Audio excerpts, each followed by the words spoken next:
Well, hello, everyone, and welcome to our webinar on healing in A Course in Miracles. I'm Emily Bennington. I'm the Executive Director of the Circle of Atonement, and I'm here with Circle founder Robert Perry. We are thrilled to have more than 900 of you registered for our discussion today. And given that this is a larger audience than we normally have for these things, I'm going to assume that at least some of you are new to the Circle.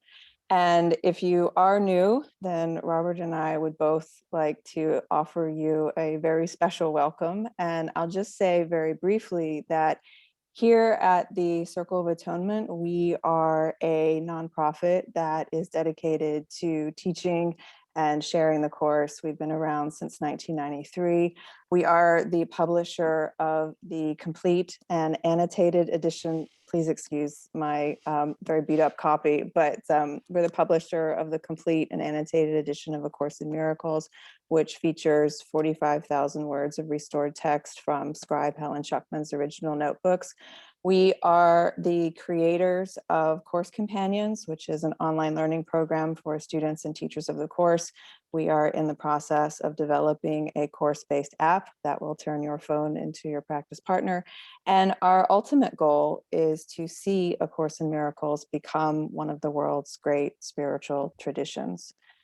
So that's a long list of goals. For today, our goal is a bit more manageable. For the next hour, we are going to give you an overview of healing in the course. We are going to discuss what the course says about what sickness is and how the body becomes sick. We are going to talk about how we can heal ourselves. We are going to discuss what is the role and the place of medicine. We're going to talk about how you can be there for someone who is sick, including how to pray for them. And we're also going to talk about how you can become a healer if you are called to go deeper into this work. So as you can see, we have got a lot to cover. But before we get into it, I do have one piece of housekeeping here, and it's that we hope that you'll stay until the end of the broadcast, because at the close, we are not only going to be giving you a beautiful handout on the 25 principles of healing in the course, but I'm also going to be sharing more about a 4-week healing program that we are offering next month for members of our Course Companions program. So if you can't stay for the full hour today and want to know more about the benefits of joining Course Companions, all you have to do is visit coursecompanions.com for the details, and I'll be sharing more at the end of this call. So to get us started, if you would, please close your eyes and take a deep breath with me.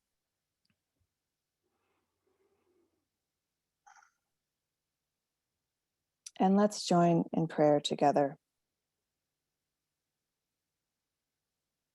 Dear God, thank you for the opportunity to come together today as loving friends and mighty companions on this remarkable path of light. We surrender this gathering to you, and we ask that it serve your purposes and be blessed by you. Dear God, let us see with gentle eyes that look beyond the madness of this world and rest peacefully on truth. And as we do, God, let us remember that stately calm within. Let us remember your love and holy stillness that we never left and that never left us.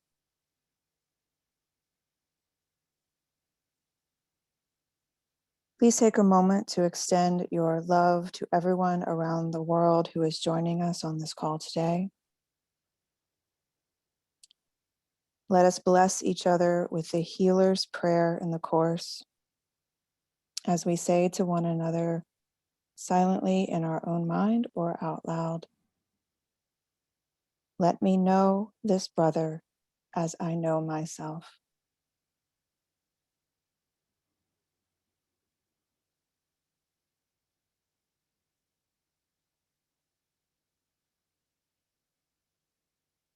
Remembering that we are always and forever one with you, God, and one with each other without exception in everlasting holiness, equality, worthiness, and peace. And we are so grateful that this is so. Amen.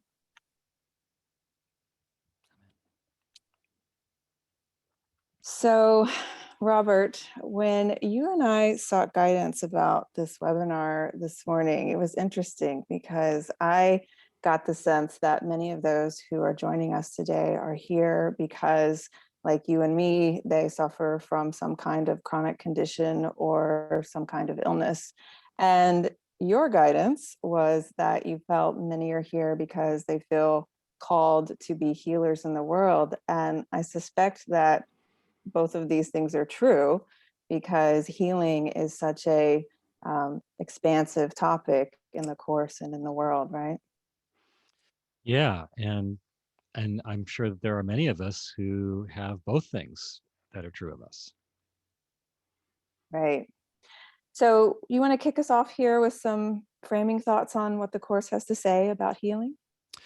Sure, I think that we really almost can't start without noting that the connection between the course and healing is one of the most, perhaps the most immediately visible things about it. It's A Course in Miracles. It's supposedly written by history's greatest miracle worker. Its very first line, at least in our edition, the CE, is with Jesus saying, "You will see miracles through your hands, through me," which sounds like miracle working. It starts with a series of miracle principles that emphasize our ability to heal others, that say you can heal the sick and raise the dead. So it's one of the very first things that confronts you about the Course. And yet, oddly enough, as A Course in Miracles has developed a following and a community over several decades now, we've almost erased this, I feel, from the Course. Not entirely, but to a large degree. We don't really emphasize giving healing to others. We don't really emphasize the role of a healer for the healing of sick people. I often hear people openly say, well, it's not about the healing of the body because the body's not real, and that focusing on that just goes directly against the Course's teachings. So we have this strange dichotomy where it's really front and center with the Course itself. Um, I often say that I think it's the most, it's the subject in the Course that has the most like word count devoted to it, while being the least talked about. Um, so it's so big in the course itself, and yet as course students and teachers, we've tended to marginalize it. Yeah, you say it has the most word count devoted to it, but it's the least talked about in the course community. And I think part of the reason why is because we just can't seem to resolve this tension. Because as course students, we know these bodies are illusory, and at the same time, healing implies we heal these bodies. And so, how do we square that tension?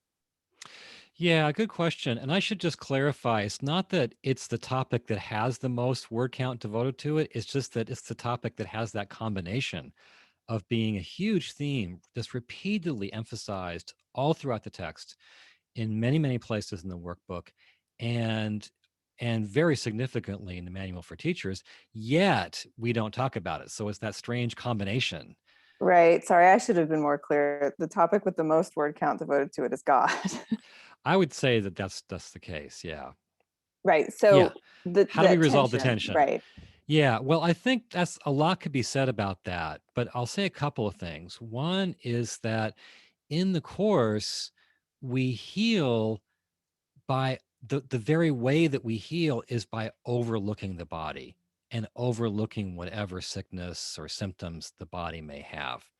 One of my favorite quotes about healing in the course is from the manual in section 22, and it says, "He," referring to the teacher of God, "overlooks the mind and body, seeing only the face of Christ shining in front of him, correcting all mistakes and healing all perception."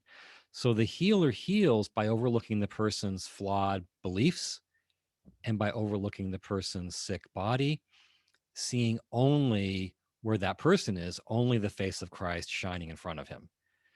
So I think part of what resolves the tension is just realizing that healing doesn't entail a focus on the body, it entails an overlooking of the body. That's what heals the body. The second thing I want to say is that the Course also emphasizes in the final section of chapter 30 in the text that the healing of the body proves the body's not real.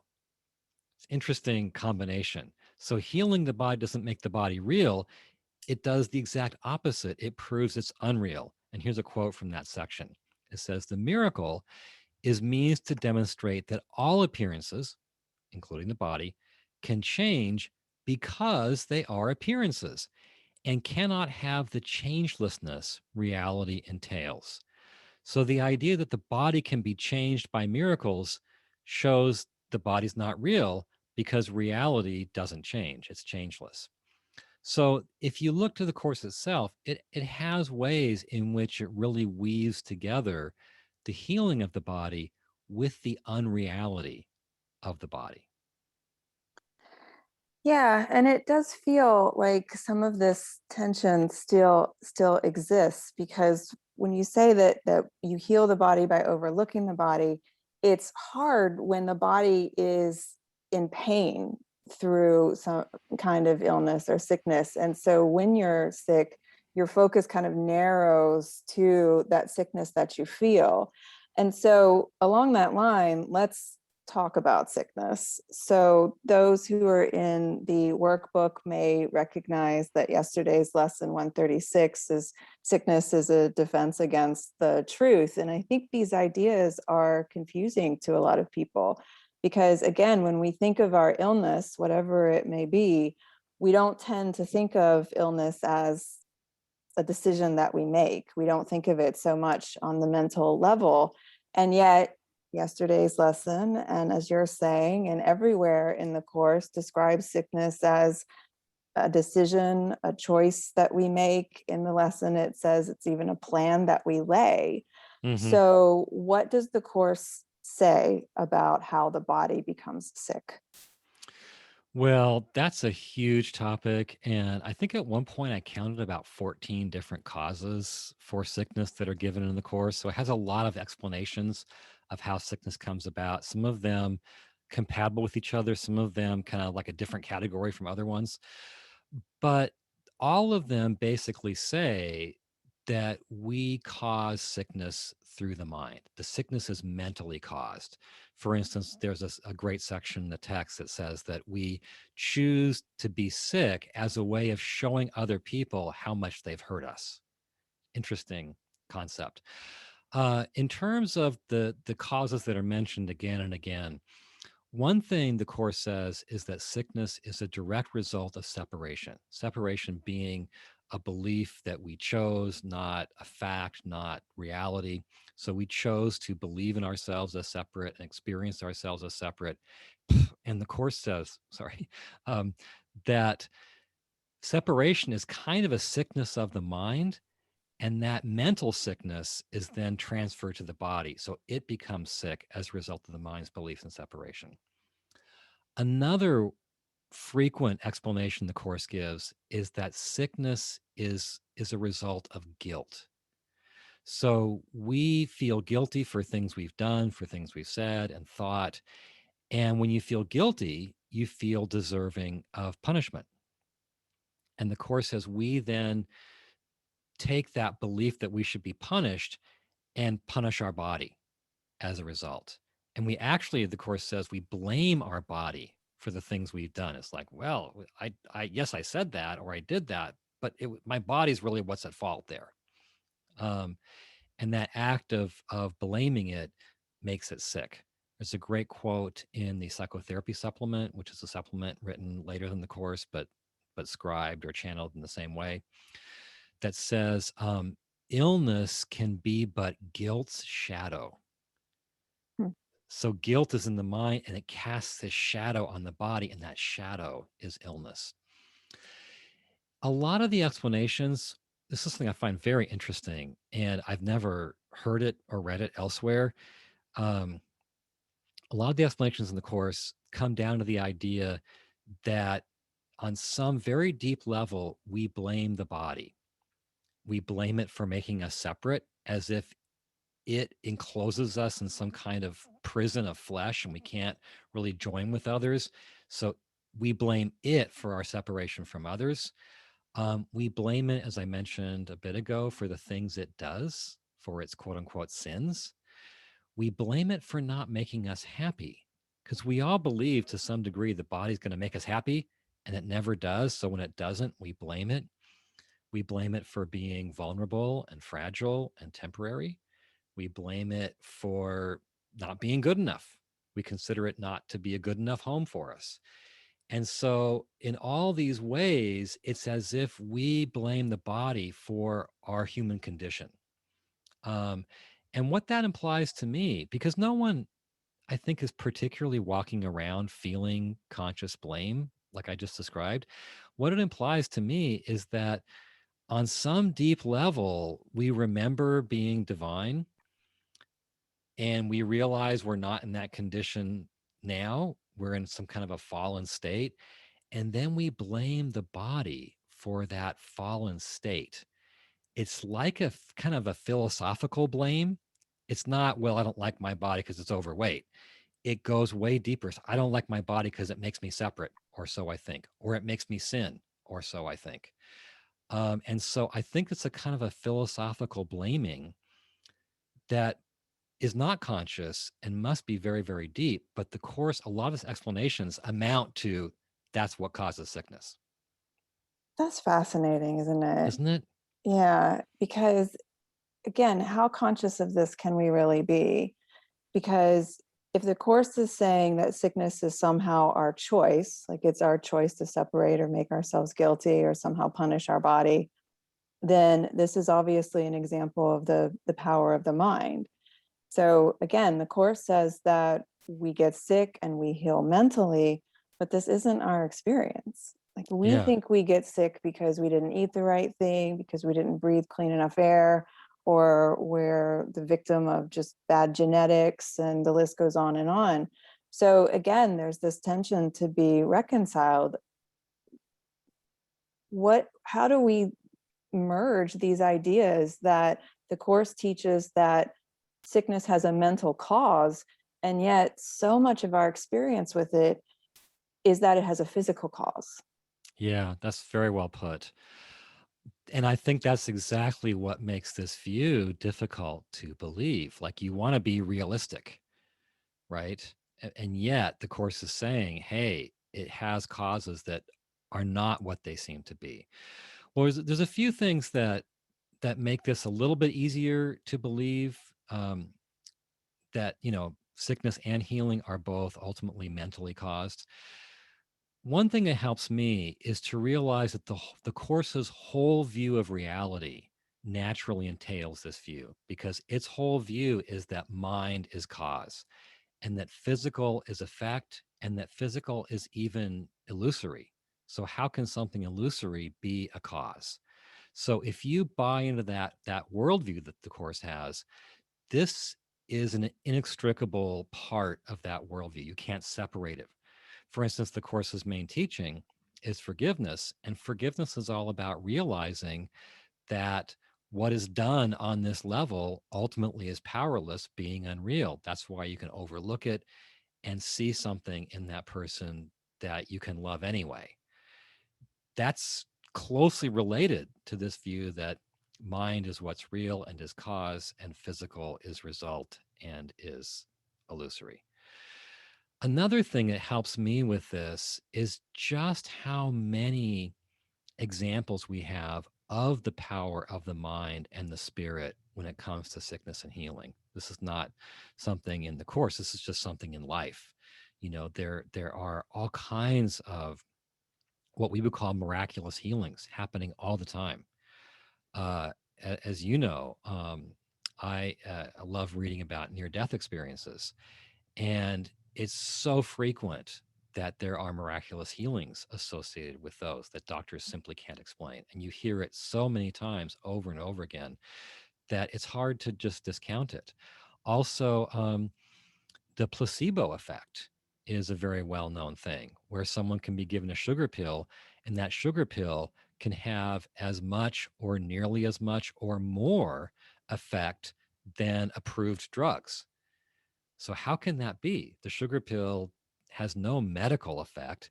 It activates something in the mind. And no one to this day truly understands the placebo effect.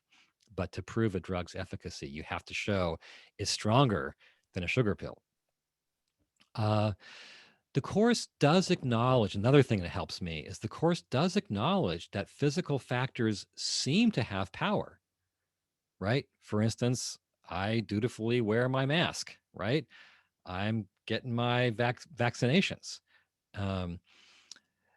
So those physical factors seem to have power, but what the Manual for Teachers says is they but give form. This is a quote from the manual. Yet they but give form to his own choice. He chooses them to bring tangible form to his desires.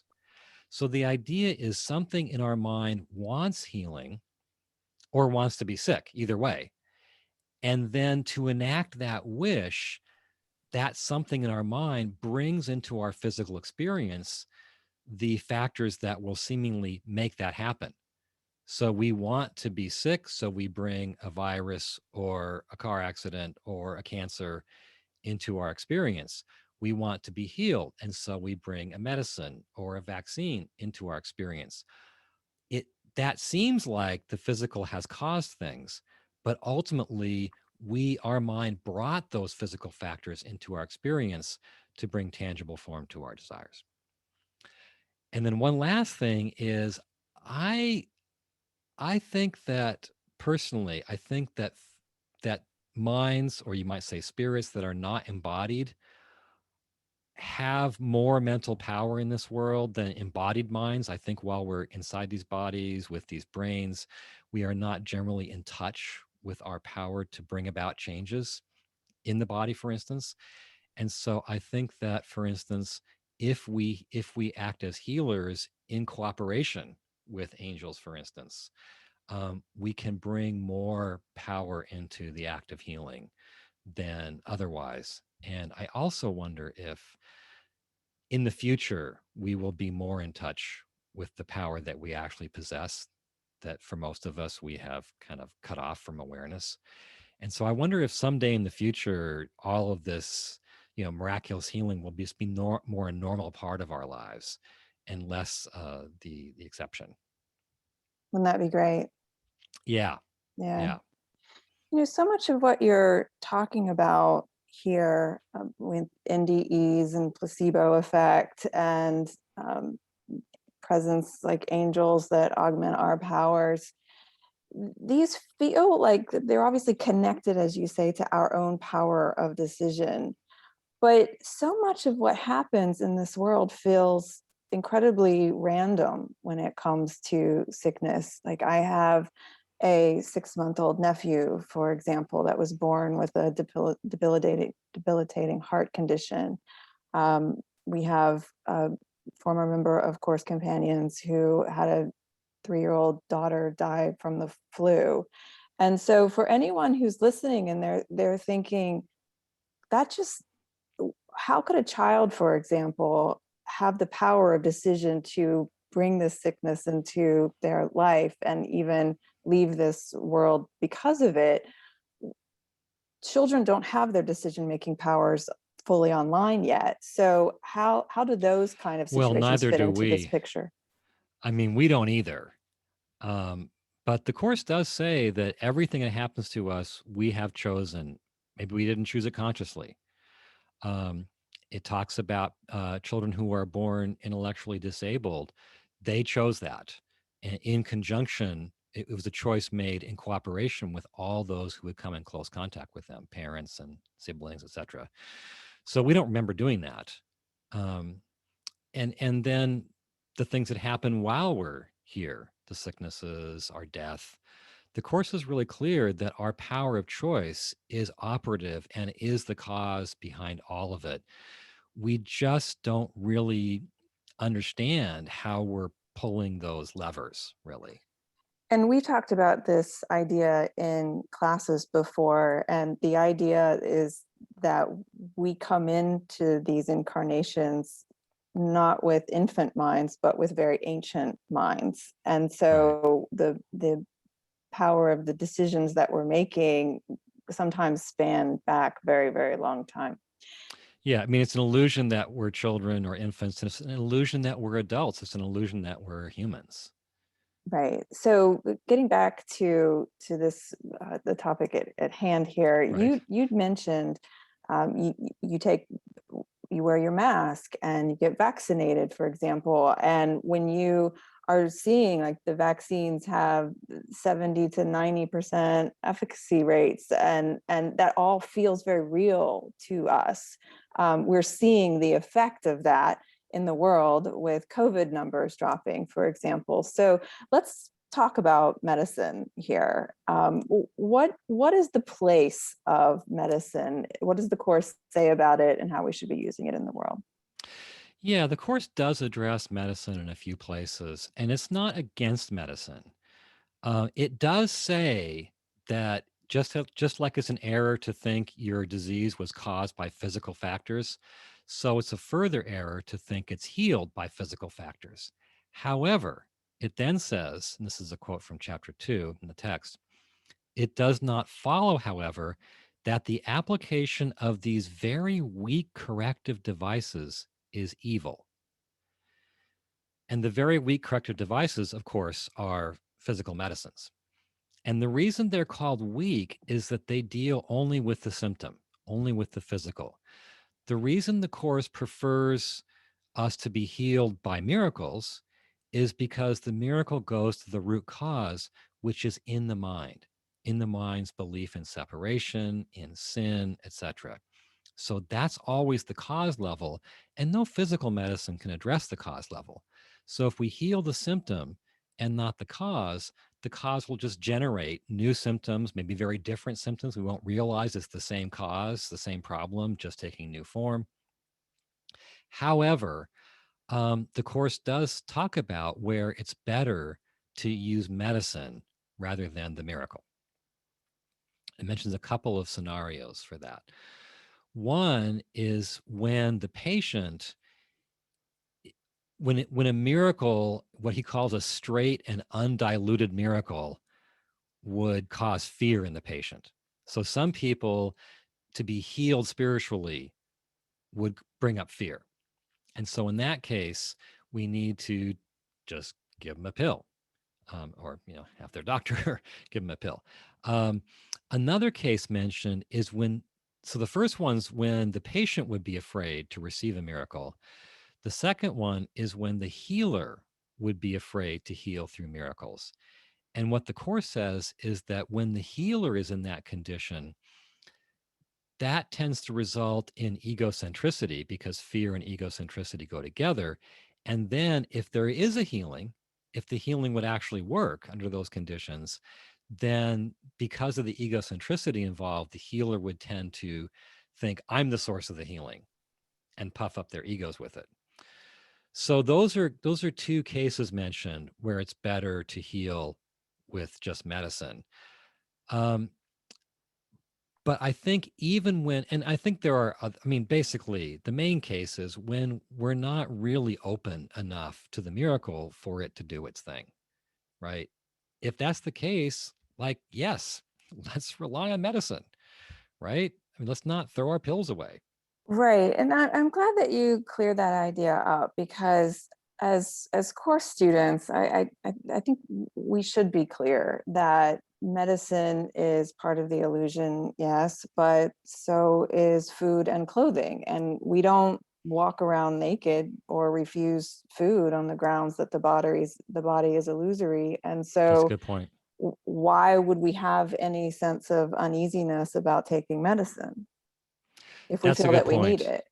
Right, because what he says in lesson 136, Sickness is a Defense Against the Truth, is that when you really get in touch with who you are and the illusory nature of the body, then the body is immune to time, means it doesn't age, to weather, which means you don't need protection from the weather. You could be exposed to any weather conditions. You don't have To to eat.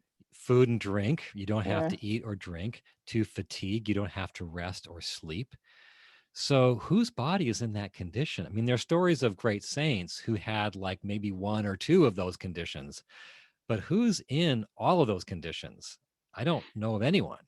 Yeah, and it's one of those things where, who can relate to the idea of a body that doesn't need to rest or eat, or a body that doesn't age? And that feels like part of the paradox here with healing, and part of the issue is that the course lays out this vision of our ability as healers in the world. And I know we're going to get to this, but it just feels so far from our direct experience. I mean, Jesus is like, you can raise the dead. The course is like, this is possible too.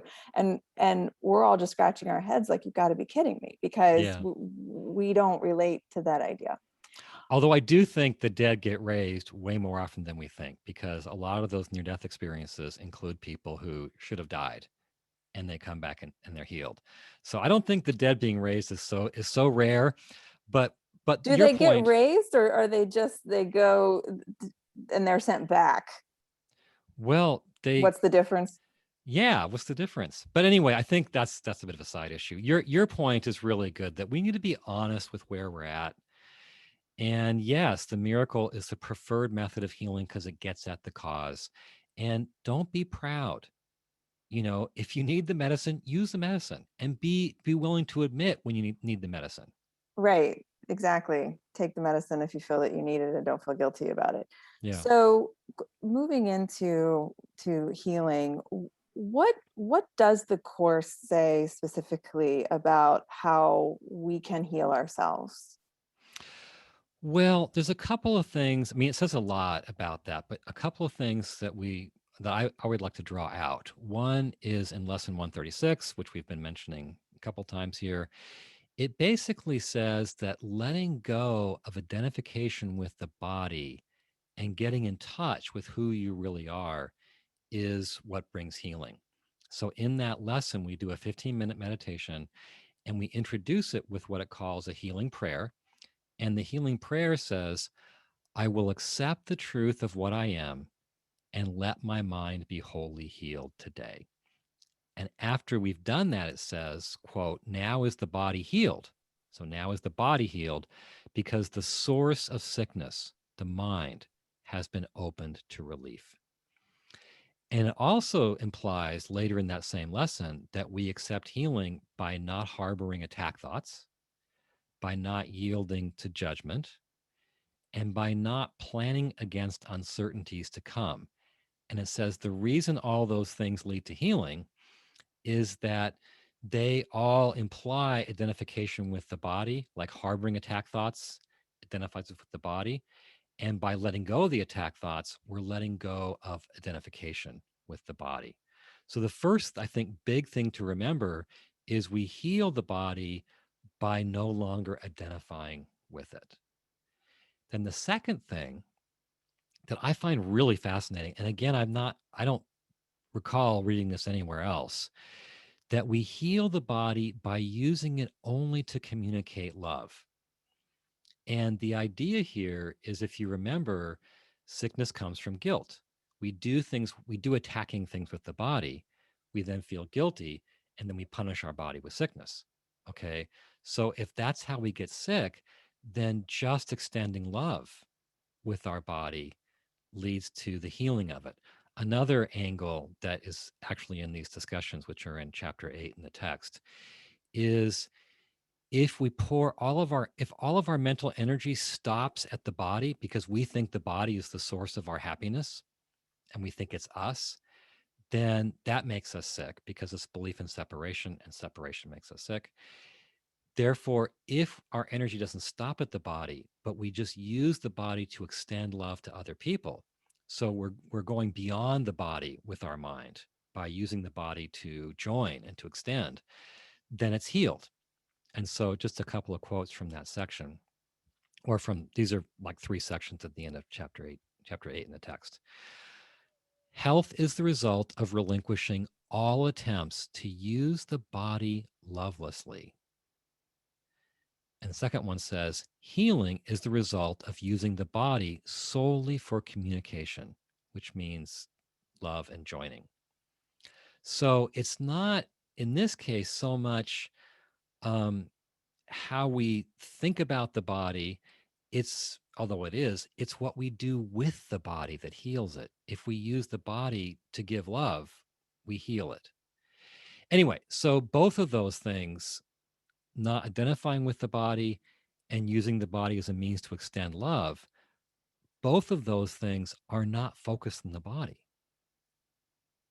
Right. So here again, we see that a focus away from the body is what brings healing to the body.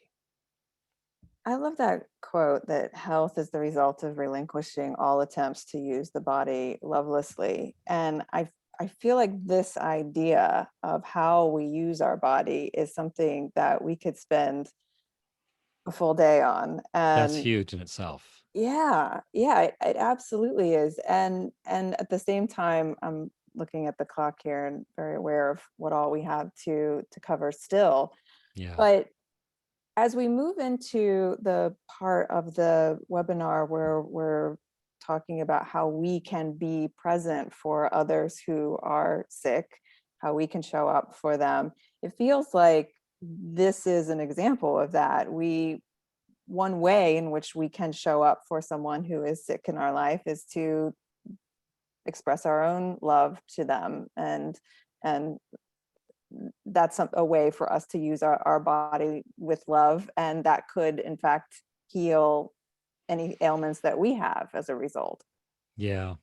Yeah. So if we're talking about how we can be there for someone who's sick, there's a lot to say about that. I think our inclination as course students is to basically preach the course to them.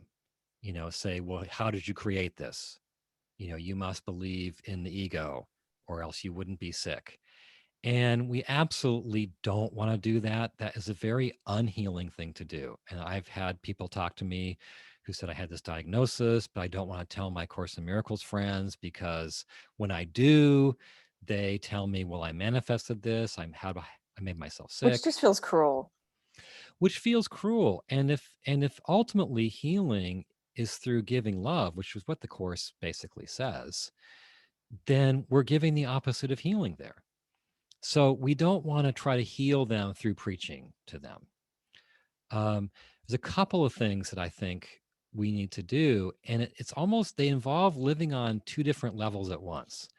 So one thing the Course teaches, and there's a big teaching about this in chapter 28 in the text, is we need to see them as not sick and as not separate from us. Yes, we acknowledge that their body is sick, of course. That would just be crazy to say, oh, your body's not sick.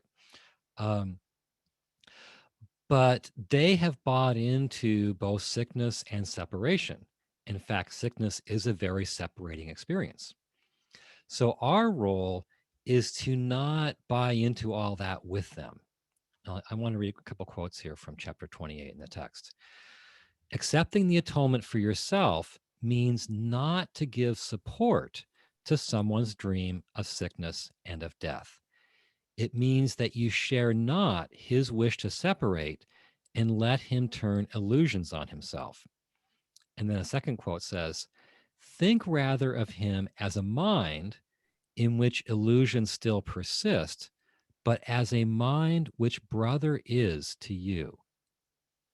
So we see our brother as a mind that still believes in illusions, but as a mind which is our brother, a mind which is not separate from us. So our job fundamentally is to overlook the sickness and to not believe that our brother is separate. But then on the physical level, we need to behave in caring ways, visit them, help them with whatever needs they have. I really love this story where Helen had this dying friend named Dave Diamond, and she kept asking for guidance of when to go visit him. And sometimes she would get visit him now, and sometimes she would get don't visit him now. And then when she was there while he was dying, she was given guidance on exactly how to pray for him.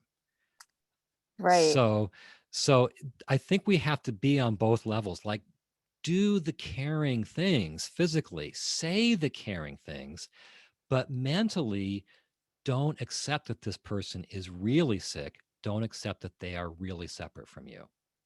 And that idea shows up in the prayer that Helen gave to Dave Diamond. So I imagine there's a ton of people who are watching who want to pray for someone who is sick, or pray for themselves if they're feeling some kind of illness. And so what can we learn from Helen's experience with Dave and how to pray for someone who's ill? Yeah, that's a really great topic because she had a couple instances of praying for him in her notebooks. One was before the course started coming through, and one was not too long afterwards. But the one instance that I mentioned that I think you're referring to is where outwardly she's saying to Dave something like, "We all love you, so don't be afraid. You don't have to be afraid." So on the outer level, she's saying just the caring thing. We all love you. You don't have to be afraid. But then silently, she had been given guidance to pray that he could love everybody in return, because the guidance said his only danger came from his lacks in that connection, his own lack of love. So outwardly, she's not saying, "Hey, Dave, how did you create this illness for yourself?" She's saying, "We all love you, so don't be afraid." But then silently, she's saying the real prayer, which is she's praying that he can love everybody who's loving him in return. Right. And for anyone who's interested in a deeper dive into that idea, we did a podcast called The Way Helen Prayed, and it's at circleofA.org/podcast. But this whole concept of how Helen prayed for Dave gives us such a model for how we can pray for one another. And I share in the podcast, I won't go into it here, but it was incredibly healing for me when my own mother passed away. Mm. Yeah, so there's so much we could say about how to pray for people. Another thing about Helen in relation to Dave is she was praying, and I assume it was inspired. She was praying, but praying that talking to him silently while she was in a cab and he was presumably in the hospital. She's talking to him in her mind, and she's pleading with him to not identify with his brain because he had brain cancer, and to accept the healing that Christ was holding out to him. So she's not saying, "Jesus, heal Dave's body." She's saying, "Dave, don't identify with your brain and accept the healing that Christ holds out to you." So that's really interesting, I think. Yeah, and the idea that his only real danger, despite the fact that he has brain cancer, which incidentally is what my mother passed away from, that's not his danger. His danger is his own love lack, Yeah, right. which is an And incredible concept too. right. So just to wrap the prayer part of this up, um, there are a couple of prayers early in the text. One is labeled the prayer for the miracle. The other is labeled the healer's prayer. And I'll just read both of them here. The first one says, "Jesus, help me see my brother," and you name the brother, "as he really is, and thus release both him and me." So you're asking for help to see him as he really is, in the assumption that will heal him. And the second one says, well, you already read this, "Let me know this brother as I know myself," which is similar because one asks to see him as he really is, the other asks to know him as he really is. And that captures a lot about how the Course wants us to pray for healing. Um, one more thing, and that is that I recently did an article, which we haven't actually released, on all the instances in the Course itself and in the lives of Helen and Bill where prayer for others happens. And what's interesting is they all had this one feature in common, and that was we pray for their minds, not their physical health, not their outer problems, their financial problems, whatever problem. We pray for their minds in the assumption that if that is healed, the other thing will be healed too. Uh, I want to go down a thread on that, but I'm Are you sensitive to, disciplining yourself? yeah, I know we're holding close on time here. back, because it seems, maybe I can't resist now, but it just seems so disjointed that, we have we have a course companion who recently got hit by a car and is going through a tremendous amount of physical rehabilitation. And I find myself praying for her mind, and I'm also, outing myself as praying for her body as well. Like I want her to be healed physically. And so as much as I find beauty in the way Helen prayed and am enraptured with this idea, I think there's just something in us that can't get beyond these bodies enough to pray for the mind exclusively. Well, I think what we can do is pray for the mind in the recognition that you get a twofer, right? If the mind is healed, then the body gets healed too, right? And also pray for the mind because to the extent we identify them with their body, we are, our prayer is to some degree trapping them, because the prayer that what heals them is identifying them with their true nature as spirit. Either them doing that or us doing that for them. That's what heals, the Course says. That's really good language, that if we pray exclusively for their body, we're trapping them in their body and making their wholeness dependent upon the wholeness of the body. And so we do that with ourselves, and I think we can do that with others too. So Right. I mean, that's good if language. if identification with the body is the cause of illness, because separation is the cause of illness, identifying with the body makes you separate, then we don't want our prayer to identify with them with the body. Right. And we don't want to identify with the body exclusively because these bodies are so fragile. And so to the extent that we're hooked into it for our happiness and wholeness, then we're on the roller coaster. Yeah. We've got to, just as course students, build a habit of overlooking our body and overlooking everybody else's body.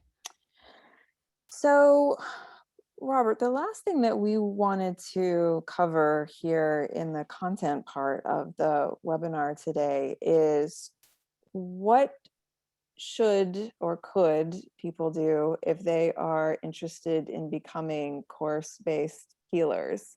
This is a topic that is very near and dear to your heart, I know. And over the many years that you have been working with the course, you've had countless people come up to you who feel some real strong draw um, in course-based healing. But what do we do with that urge if we feel it?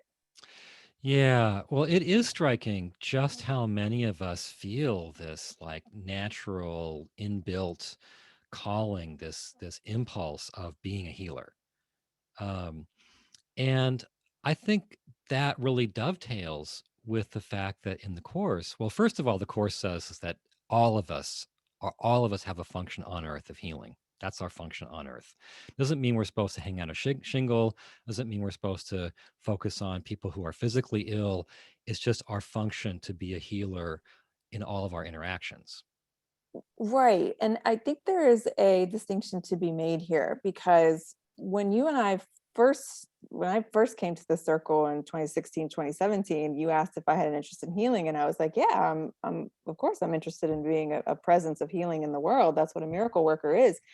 And you're like, no, the course is talking about healing, like actual healing. And so Well, being a both presence of really, but healing is right. Well, that's what I'm getting at. So being a presence of healing is one thing, and it's certainly encouraged. That's what expressing love is. But when we talk about course-based healing, we're talking about physical and mental healing. right, right. The course has a lot of discussion about healing the body with the miracle. Um, so yes, all of us, every single person has this function on earth of being a healer in the more generic, general sense. But there are some people who feel that calling to be a healer in a more kind of traditional, overt, hang up the shingle, have the role sense. And I find that that is very much reflected in the fact that in the manual for teachers, it talks about two different roles that being a teacher of God, which is a kind of a mature student of the course, can take. One of them is being a kind of a course mentor to new course students. And the other that has several sections in the manual devoted to it is being a healer who goes to people who are sick and offers them healing. So How? well, let me just say briefly that that by itself suggests that he expects the course to turn out lots of healers. If he talks about two roles that you take up once, as an expression of your advancement on this path, and one of them is being a healer, that suggests the course intends to crank out tons of healers. How do they become those healers? Well, I think the main thing to say about that is the course assumes that's the fruit of being a devoted, serious, diligent student of A Course in Miracles, of seriously studying the text and devotedly doing the workbook exercises, which very few people do. Most of us read the workbook lesson in the morning and go about our way for the most part. But if we are really devoted students of the course, the implication is many of us will discover the power to heal within ourselves. Which makes sense because the Course says the sole responsibility of the miracle worker is to accept the atonement for himself. So once you accept the atonement for yourself, you naturally become a miracle worker. Well, as Course students, the way we accept the atonement is through walking this path, taking this course. So it makes sense that just by walking the path, we would discover healing abilities, at least a great many of us would. Um, However, in addition to that, the manual is totally into this idea of having a course mentor. So that implies to me, why wouldn't we find a healing mentor, somebody who has become proficient in offering course-based healing, who could be our mentor in the process? I Because don't know there's where so those many of people them are. out there. Yeah, they're just like on every street corner. Um, but another thing I think we have to understand is that to be a course-based healer, we need to understand its philosophy of sickness and healing, what causes sickness and what brings about healing. And that means we need to understand the distinction between course-based healing and the other forms of healing out there. I think that there are some forms of healing that look a lot like course-based healing, but for the most part, um, there's a great deal of difference So there. what is that distinction? Well, the distinction the course itself offers is that spiritual healing that aims directly at healing the body is, from its standpoint, aiming at symptom cure, and that we should be aiming healing at the mind, as we've been talking about. So here's a quote from the Song of Prayer that are one of the course's supplements. It says, false healing merely makes a poor exchange of one illusion for a quote unquote nicer one, a dream of sickness for a dream of health. This can occur. Now, it sounds like he's talking about medicine, right? But he's not. This can occur at lower forms of prayer, combining with forgiveness kindly meant, but not completely understood as yet.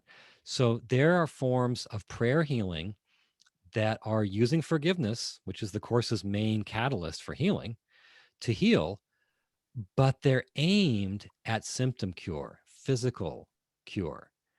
And the course calls that false healing. So, in contrast, course based healing, as we've been saying, it overlooks the body. It aims healing at the mind where sickness is caused. And that way, as we've already said, both symptoms and cause are healed. And that way, the cause is gone and can't generate new symptoms.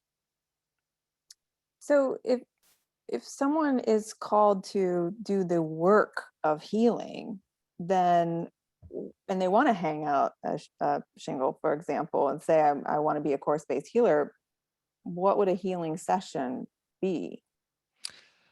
Well, good question. I think it could be different things, depending upon the patient and depending upon the healer. So I think the essence of it is just the healer, you could say, shining healing to the patient by overlooking everything that's wrong in the patient, everything wrong in their body, everything wrong in their mind, seeing all of that as just mist, as just shadow, and seeing past it to who the patient really is. That is, I think, the core of course-based healing. That can take different forms, though. And I think that, for instance, a section in the manual talks about the healer basically receiving words to say to the patient that are also a vehicle for healing.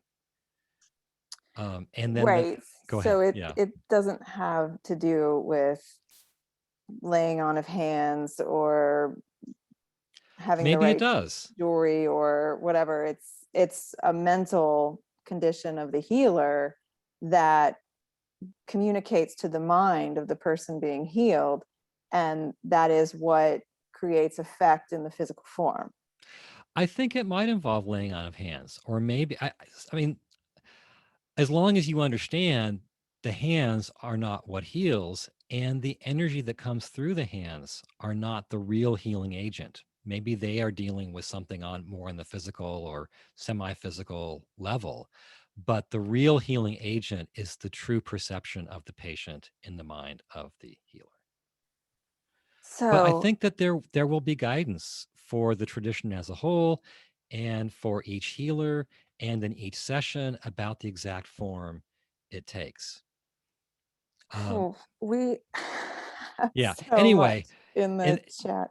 one just last thing is, and I've been so wanting for decades now to try to use the circle to get a tradition of course-based healing established. We just can't consider that Jesus's vision for the course is complete until that's occurred. It's a course in miracles. So we haven't managed to pull that off yet, but at some point we will. Well, you mentioned Jesus, and one of the many questions here in the chat, and now I'm really sensitive to the time, is what is his role in healing? And I think that's an interesting one that's perhaps on the mind of many. And Well, I think just like the angels, bringing him in can give more power to the healing. In fact, there's a whole section on this in the manual, section 23. Does Jesus have a special place in healing? And the fact is that he's here and we can add extra healing power to any healing we give by asking that he be there and be part of it. there's a few questions here about making a distinction between course-based healing and Christian Science. Is there anything that you want to say on that? Well, I don't know enough about, I'd like to learn more about Christian Science healing. One of our companions has been saying, hey, this sounds so much like Christian Science healing. And I wouldn't be surprised if it does. Mm-hmm. Because Christian Science healing, from what I know, is all about overlooking, sin and evil and matter or something like that. So, that would be great to find a close kin. Okay, so I'm afraid we are at the top of the hour, so we do have to wrap it here. Before you go, though, if you are resonating with the information that we are providing here on healing, and you are not a member of our Course Companions program, I'd like to take just a minute, if you can stick around, and tell you a bit more about Course Companions. If you're already in Course Companions, you can drop off, no problem, no grudges. But if you don't know about Course Companions and you're interested in learning more, I want to share with you just very briefly our website that we. That's not coming up for me.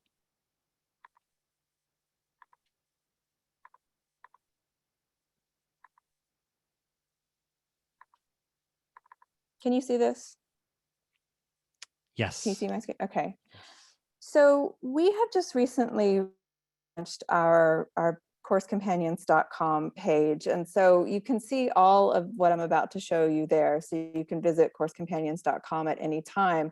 But Course Companions is our online learning community for students and teachers of A Course in Miracles. And when you join Course Companions, you become more part of what it is that we're doing here at the Circle. Course Companions is our signature program.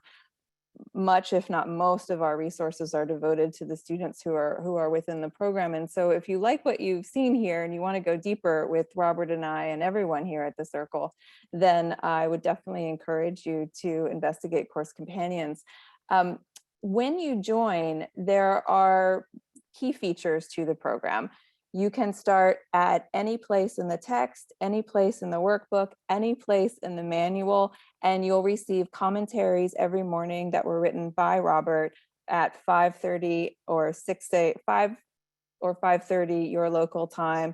You also have access to classes that we host every week. We host text classes on Wednesday, workbook classes on Thursdays, and then every second and fourth Sunday, we have Sunday gatherings where we all come together. We call it Course-Based Church. As a member of Course Companions, you'll also receive 15% off of any digital programming that we offer here at the Circle. Robert and I do day-long workshops about once a month. You receive 15% off of that. You receive a reading plan for any volume of the course that you want to study. We have a tracker that our marketing director, Sarah, created, so you can actually track your practice periods and keep accountable to your practice in that way. We have a Facebook group where we keep conversations going throughout the week.